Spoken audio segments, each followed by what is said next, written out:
All right, we are here to do another episode of What Makes This Car Cool. This week we're going to have a 1966 Olds Toronado. It is one of three cars that a customer owns that we're going to take a look at. We looked at the Starfire already, and this week we're going to look at this 1966 Toronado. As you can see here, we're sitting in front of this Toronado. It's a Toronado Deluxe model. There's some really cool features on this guy here. It's also autumn bronze, which is the same as the Starfire we did, like I just mentioned. And it has a matching, I guess we would call it autumn bronze upholstery. I don't know what the official name of that is, but... No, but it's similar. It sure looks good with it. Yeah, it's really cool that it's a match. I drove this car along with the Starfire. My impression of this car driving, it's just really amazing. I want to own one now. It is a soft, nice, solid riding car. It's incredible that you can hardly even feel it shift. If anyone doesn't know, this is a front-wheel drive car, which was a big deal in '66. It was the first car in a really long time, US made, that was a front-wheel drive car. And of course, you got to go back to the Cords to be the most popular last time there was a front-wheel drive car. It has a number of Oldsmobile first. First off, it doesn't have side vent window. It's a frameless window. It's unbelievable. It's a '66. Nothing else has that. Yeah, this was the pioneer on ventless door frames. Yeah, absolutely. It has a shaded rear window because apparently it's at such an angle it needed to be shaded. It's probably the first car that I can think of that has exhaust cutouts in the bumper, and it has center reverse lamps, which I can't think of another car in this era that has that. Yeah, and then, coming inside of this car, the dash is fantastic, just like all Oldsmobiles and most cars in this period, but just very precise.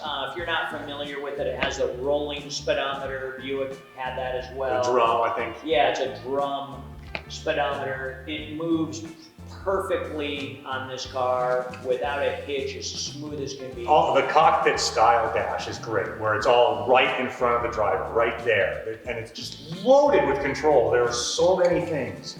And what you would expect, although not mandatory, but I'm sure a large majority of Tornados had full options and accessories. We've got a power trunk, power antenna, power seat, power window. Cruise. Cruise control on this car. Tilt wheel, of course. AM/FM stereo. Yep, stereo. Yep, sounds pretty good, I might say. Defroster. Yep, rear defrost. Headrest. That'd be a reclining seat as well. One of my favorite aspects of the door panels is that all the controls are down inside of a pocket rather than just being on a flat surface. They are recessed into the armrest discussion, basically. There would be no accidentally. You're not moving anything you don't want to. And the armrest, right, that's not shared with any other car, where every other GM car seems to have a universal armrest. This car does not. I guess moving around to the outside of the car, this is original paint on this car. I've gone around and paint gauged, not every square inch of it, but enough of it to know that I'm claiming original paint.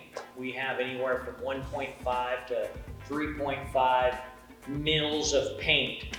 One of my favorite things is the wheels on this car. They seem so much larger than they really are. They were really doing a good job at highlighting the giant aluminum drums that this has all the way around.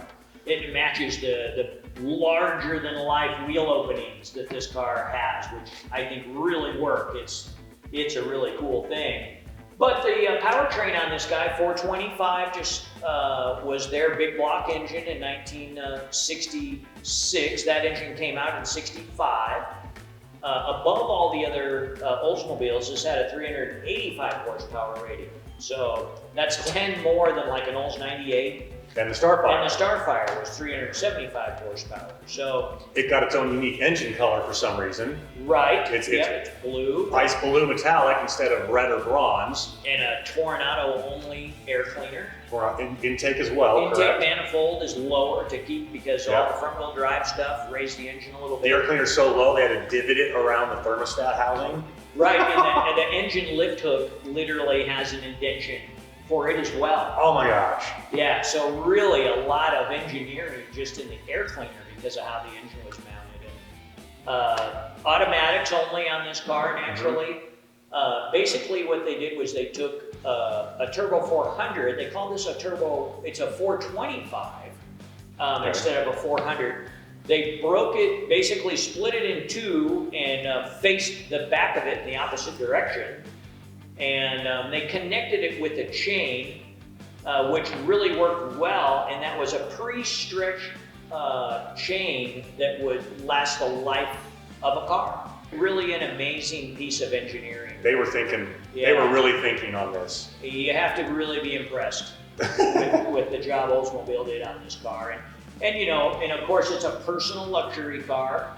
That started with the 58 Ford Thunderbird when they went from the little Thunderbird to the larger car, and the production increased drastically on that car, and that was something everybody wanted. GM didn't really answer that until '63 with the Buick Riviera. Pontiac and then Oldsmobile Starfire, you could kind of argue that those were personal luxury cars. You would argue it, but they're really not. They're just a standard full-size car. Right, a two-door only, you know, top of the line option and cost.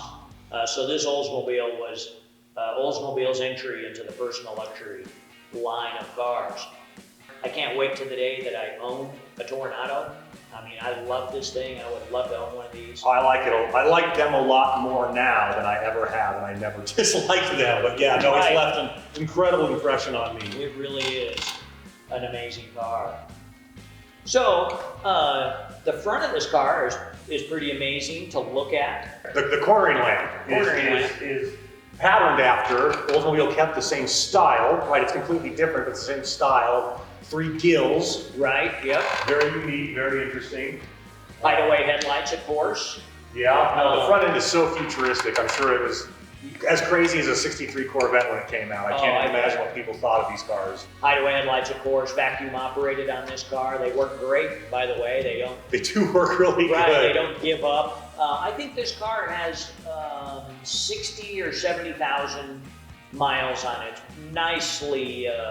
Nicely maintained, and it survives very good. I love how the tail lights, the tail panel are Frenched or recessed into the back of the car. Yes. They're nice and tucked in there. And when you're looking at the back, you can see the flow-through ventilation under the back window, which was an industry first. Yeah, you know, that and the Riviera, to go along with the lack of vent windows. Really an innovative car. They were really changing things around.